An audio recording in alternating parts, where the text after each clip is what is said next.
Hallo zusammen und willkommen zu einer neuen Folge von Michaels Modellbaustube. Falls du Kratzer in Klarteilen hast, dann bleib jetzt unbedingt dran, weil ich zeige dir heute, wie du die wieder los wirst.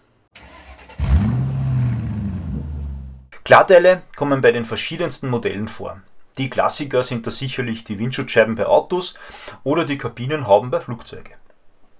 Aber auch Panzer, Schiffe und anderem, da liegen Klarteile bei.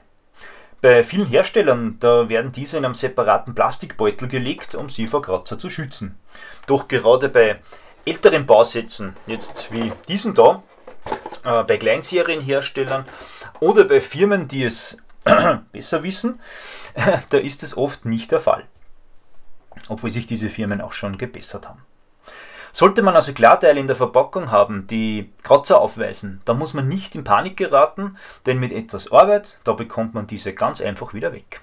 Zuerst schauen wir uns mal die benötigten Utensilien an.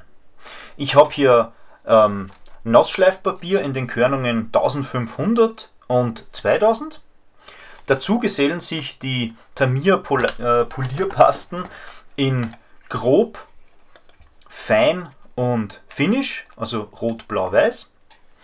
Und zum Polieren, dann benötigt man entweder noch Poliertücher, ja, oder solche Wattepads. Und eine Schüssel mit Wasser habe ich auch noch da. Ja, und natürlich unser Klarteil, das vom Kontakt mit anderen Teilen ein bisschen in Mitleidenschaft gezogen worden ist, sage ich mal. Ich hoffe, man sieht es in der Kamera wegen dem Licht, sonst blende ich euch da noch zusätzlich ein Foto ein, dass da so Kratzer drauf sind, die eben entstanden sind, weil das Teil in diesem Bausatz, was ich euch vorhin gezeigt habe, wirklich einfach so drinnen liegt und natürlich ja, dann ein bisschen zerkratzt wurde.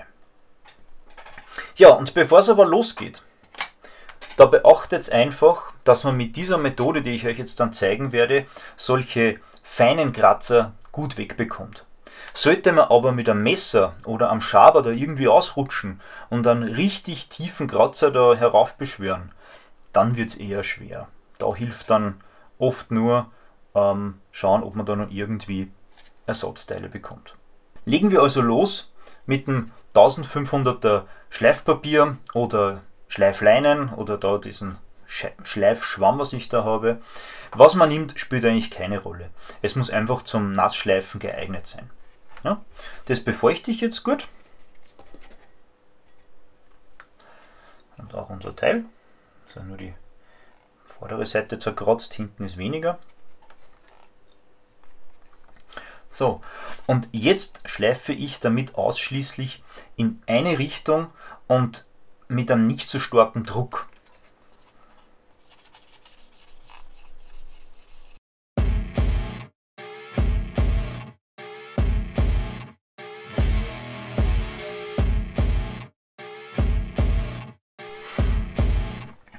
So, und hat man das erledigt, ne? Dann wäscht man das Teil.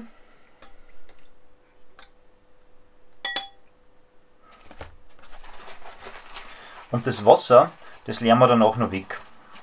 Weil jetzt haben wir da lauter so feine Schleifpartikel drinnen. Ja, und jetzt keine Angst, wenn es danach ein bisschen mitgenommen ausschaut. Aber das ist gewollt. Ne? So, jetzt wechsle ich schnell das Wasser und dann sehen wir uns gleich wieder. So, jetzt wiederholen wir das Ganze mit der 2000er Körnung. Ne? Also auch wieder gut nass machen. Und jetzt ist es aber so, dass wir gegen die Schleifrichtung von vorher gehen. Ne? Also vorher haben wir ja von links nach rechts, also von meiner Sicht aus, von links nach rechts geschliffen. Also gehen wir jetzt von oben nach unten.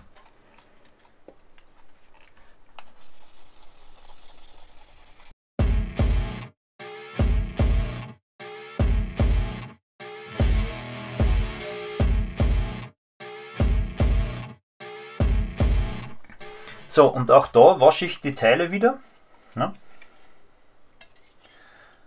Und gebe das Wasser nachher dann wieder weg. Ja, jetzt schaut das Teil so aus und ich sage mal so, von schöner Scheibe keine Spur. Ne? Aber das ändert sich jetzt. Denn jetzt kommt die grobe Polierpaste zum Einsatz. Das ist die rote. Ja, und dazu gebe ich was direkt aufs Teil. So, das muss reichen. Und jetzt gehe ich wieder in die Richtung vor, wie zu Beginn. Ja, also ich poliere jetzt wieder von links nach rechts. Wie gesagt, von mir aus gesehen, von links nach rechts. Wir haben am Anfang ja mit dem Schleifen haben wir so geschliffen. Jetzt poliere ich auch wieder so. Ne?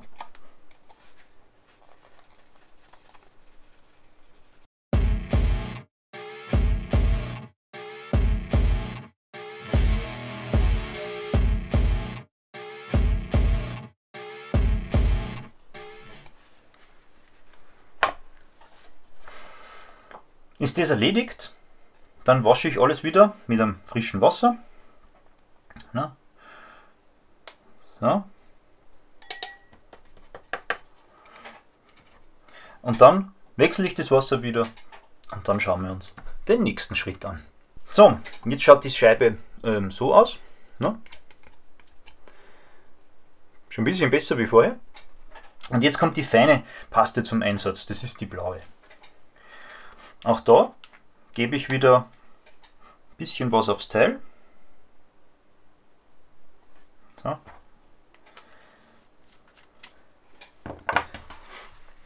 Dann nehme ich da ein anderes Poliertuch.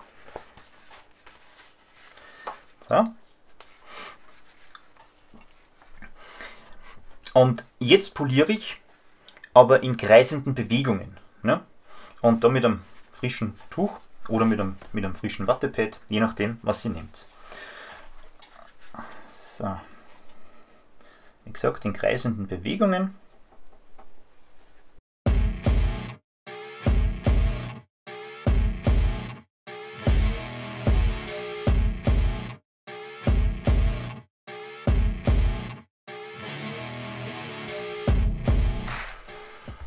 So, und schön langsam, da sieht man jetzt schon, dass das alles ein bisschen besser ausschaut wie vorher.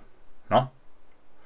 Ja, und auch jetzt wieder nach dem Polieren wasche ich das Ganze wieder im frischen Wasser, wechsle das wieder und dann schauen wir uns den letzten Schritt an. Als letztes kommt jetzt nämlich die Finish Polierpaste dran, das ist die weiße. Ja. Und auch da nehme ich wieder ein frisches Pad oder frisches Tuch. In meinem Fall ist das jetzt so das weiße. Die Poliertücher sind übrigens auch von Tamiya, das ist praktisch, ne? Da hat man gleich die Farben, wie man es nehmen kann. Man muss nicht, das sind eigentlich dreimal das gleiche Tuch, aber ich mache das halt so. So, da gebe ich jetzt auch wieder ein bisschen was drauf.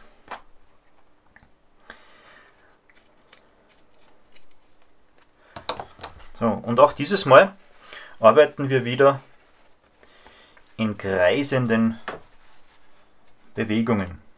Ne?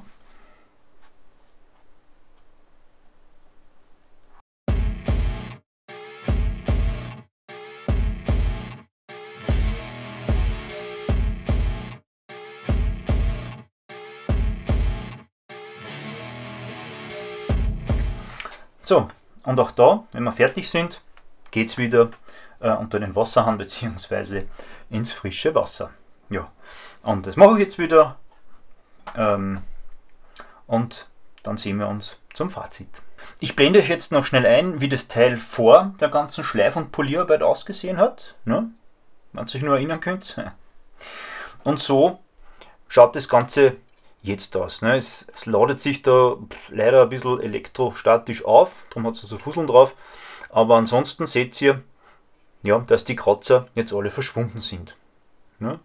Und wer jetzt noch die extra Meile gehen will, der kann Klarteile noch in dem sogenannten Gauzy Agent da von AK dippen. Ja, ich sehe gerade, dass das rübergelaufen ist bei mir. Kann das dann auch dippen. Denn dieser, der füllt quasi die ganz feinen Mikrokratzer, die da ja jetzt entstanden sind, zusätzlich auf und hinterlässt eine glatte Oberfläche. Ich habe das dann mit einem anderen Teil, das ich ebenfalls vorher geschliffen und poliert habe, gemacht. Ne?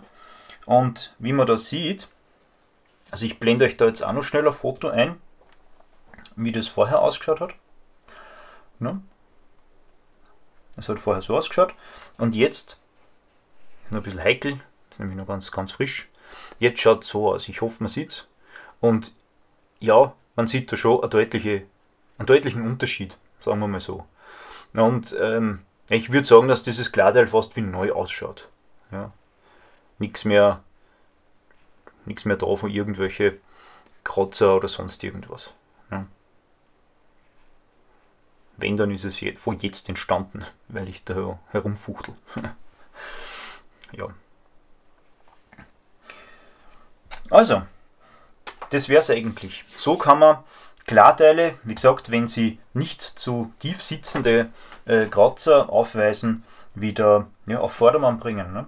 Und wenn man dann noch zusätzlich mit diesem Gauzy Agent arbeitet, dann kriegt man da wieder ein sehr schönes Ergebnis hin.